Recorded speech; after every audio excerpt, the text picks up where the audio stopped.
नमस्ते बच्चों, एक बार फिर से आप सभी का मेरे इस वीडियो में स्वागत है। बच्चों, आज हम पढ़ने जा रहे हैं परिसर अध्ययन। और परिसर अध्ययन में हम पिछली बार पढ़ रहे थे पाठ दूसरा, अरे भाई कितने प्रकार के ये प्राणी। और मैंने उस समय आपको बताया था कि ये पाठ अभी ख़त्म नहीं हुआ है, तो आज हम उसी बचे हुए भाग को पढ़ने वाले हैं। बच्चों, हम आगे पढ़ें पहले ये जान लेते हैं कि हम पिछली बार क्या पढ़े थे। बच्चों, हमने पढ़ा था कि प्राणी जो होते हैं वो अलग अलग प्रकार के होते हैं, अलग अलग रंग के होते हैं, अलग अलग आकार के होते हैं। उनकी हलचल करने का तरीका जो होता है वो अलग अलग होता है। और हमने पढ़ा था कि प्राणियों का जो संचरण होता है, जो संचरण करने का स्थान होता है वो अलग अलग होता है। जैसे कि कुछ प्राणी जो होते हैं वो आकाश में संचरण करते हैं, कुछ प्राणी जमीन पर संचरण करते हैं, तो कुछ प्राणी पानी के अंदर संचरण करते हैं। इसके बाद बच्चों हमने पढ़ा था कि कुछ प्राणी जो होते हैं वो हमारे लिए बहुत उपयोगी होते हैं, जैसे कि गाय, भैंस, बैल, बकरी, ये सारे प्राणी जो होते हैं वो मनुष्यों के लिए बहुत ही उपयोगी होते हैं। तो कुछ ऐसे भी प्राणी होते हैं बच्चों जो कि बहुत ही कष्ट देते हैं। ऐसे कौन से प्राणी हैं बच्चों? चूहा, तिलचट्टे, मक्खी, मच्छर, ऐसे जो प्राणी होते हैं वो हम नहीं चाहते कि वो हमारे घर में आ जाए, लेकिन फिर भी वो हमारे घर में आते हैं और हमारे घर में रखे हुए वस्तुओं को नष्ट करते हैं, खराब करते हैं, जिसकी वजह से हमें कष्ट होता है। तो ऐसे प्राणियों को कष्टकारक प्राणी कहते हैं या फिर घर घुस्सू प्राणी कहते हैं। तो बच्चों, आज हम इसी क्रम में आगे पढ़ने जा रहे हैं ऐसे प्राणी जो कि दूध पीते हैं। बच्चों, कुछ प्राणी ऐसे होते हैं जो जन्म के बाद अपनी माँ का दूध पीते हैं, जैसे कि गाय, कुत्ता, बकरी या फिर बकरा, भेड़, चूहा, गिलहरी, बिल्ली, ऐसे जो प्राणी होते हैं बच्चों, ये अपनी माँ का दूध पीकर बड़े होते हैं। इनके 4 पैर होते हैं और इनके शरीर पर बाल होते हैं। इनके जो कान होते हैं बच्चों, ये बाहर की तरफ होते हैं, जैसा कि आप चित्र में देख रहे हैं। अब बच्चों, हम ऐसे प्राणी के बारे में पढ़ेंगे जो कि उड़ सकते हैं। बच्चों, अपने आसपास आपने कई पक्षियों को देखा होगा उड़ते हुए। तोता, कबूतर, कौवा, गौरैया, ऐसे कई पक्षी हैं जो आप रोज उन्हें उड़ते हुए देखते हैं। पर क्या आपने कभी सोचा है कि ये कैसे उड़ते हैं? ये उड़ते हैं अपने पंखों की वजह से।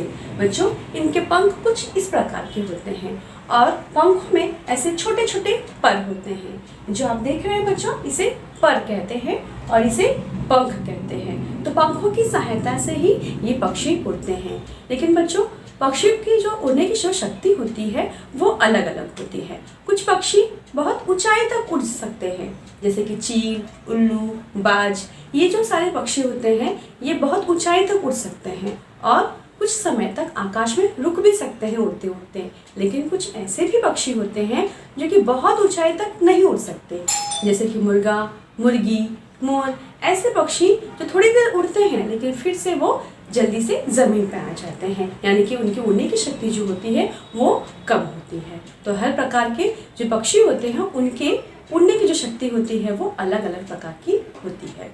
अब बच्चों, हम पढ़ेंगे ऐसे प्राणी जो पानी में रहते हैं। पानी में, जैसे मैंने कहा, आपको किसकी याद आ गई?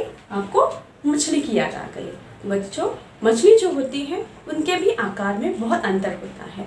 कुछ मछली जो होती है वो छोटी होती हैं, कुछ मछलियाँ बड़ी होती हैं और वो पानी में तैरती है। तैरने के लिए उनके पास पंख होते हैं। पंख जो आप आकृति में देख रहे हैं, पंख जो आगे की तरफ पंख होता है बच्चों, उसे अग्र पंख कहते हैं और पीछे की तरफ जो पंख होता है इसे पक्ष पंख कहते हैं।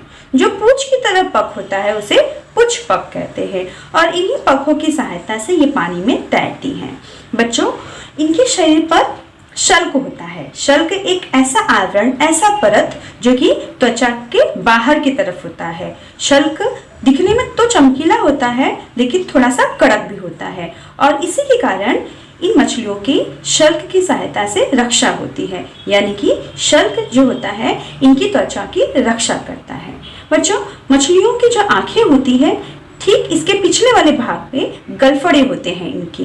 बच्चों, गलफड़े से ही ये सांस लेते हैं, श्वसन क्रिया करते हैं। हम बच्चों सांस कैसे लेते हैं? नाक से लेते हैं, लेकिन जो मछलियां होती हैं ये गलफड़े से सांस लेती हैं। यानी कि आपको हमेशा याद रखना है कि मछलियां सांस लेने के लिए नाक का नहीं बल्कि गलफड़े का इस्तेमाल करती हैं। इसे क्लून भी कहते हैं। तो अब हम पढ़ेंगे ऐसे प्राणियों के बारे में जो कि नहीं चल सकते हैं और ना ही दौड़ सकते हैं। ऐसे प्राणी जो केवल रेंगते हैं या फिर खिसक कर आगे बढ़ते हैं। ऐसे कौन से प्राणी हैं बच्चों? छिपकली, गिरगिट या सांप। ये सारे रेंगने वाले प्राणी हैं।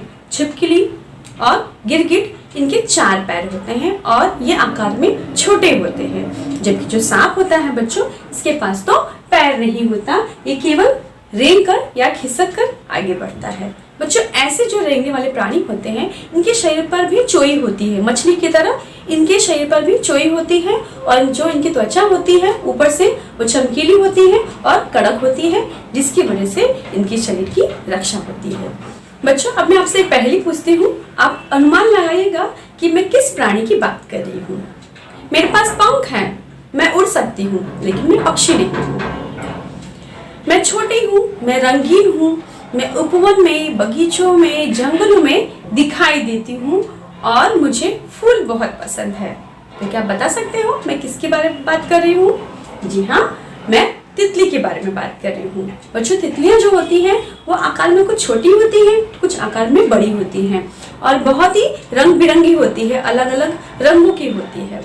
लेकिन इनके पास पंख होते हैं बच्चों, लेकिन ये पक्षी नहीं कहलाती क्योंकि इनके पास 6 पैर होते हैं। और आपको पता है पक्षियों के कितने पैर होते हैं? पक्षियों के 2 पैर होते हैं। इसी प्रकार से तिलचट्टे, मक्खी, मच्छर या फिर चींटी, इनके पास भी 6 पैर होते हैं और पंख होते हैं, तो इन्हें हम कीटक कहते हैं। कीटकों के 6 पैर होते हैं। तो इस तरीके से बच्चों मक्खी, मच्छर, तितलियाँ या फिर तिलचट्टे ये कीटक होते हैं, पक्षी नहीं होते हैं। कीटकों के 6 पैर होते हैं। आपको ये बात ध्यान में रखनी है बच्चों। बच्चों क्या आपने कभी चमगादड़ देखा है? चमगादड़ दिखने में पक्षी जैसा दिखता है बच्चों, लेकिन क्या आपको पता है चमगादड़ पक्षी नहीं है बल्कि जानवर है। बच्चों इनके जो पंख होते हैं ना, इनके पंख पर पर नहीं होते। और चमगादड़ जिस तरीके से गाय, भैंस, बिल्ली अपने बच्चों को जन्म देते हैं, उसी तरीके से चमगादड़ भी अपने बच्चों को जन्म देते हैं।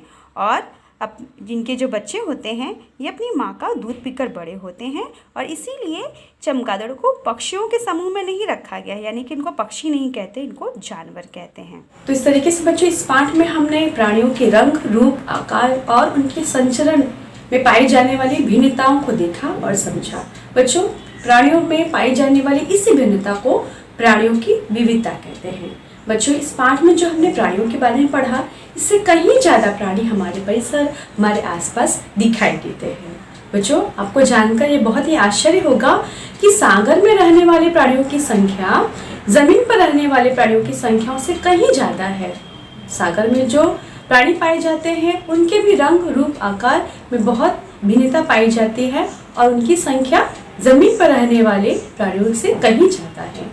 बच्चों हमारे देश में कई ऐसे जानवर हैं जो आज संख्या में बहुत कम रह गए हैं।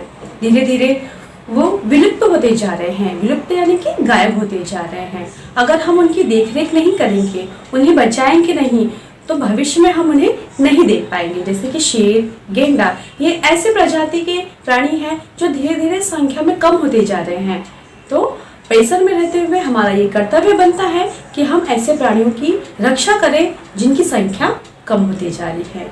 बच्चों आज हमें बस इतना ही पढ़ना है और आपको घर काम के तौर पर पेज नंबर 10, पेज नंबर 11 और पेज नंबर 12 अपने परिसर की किताब से पढ़ना है।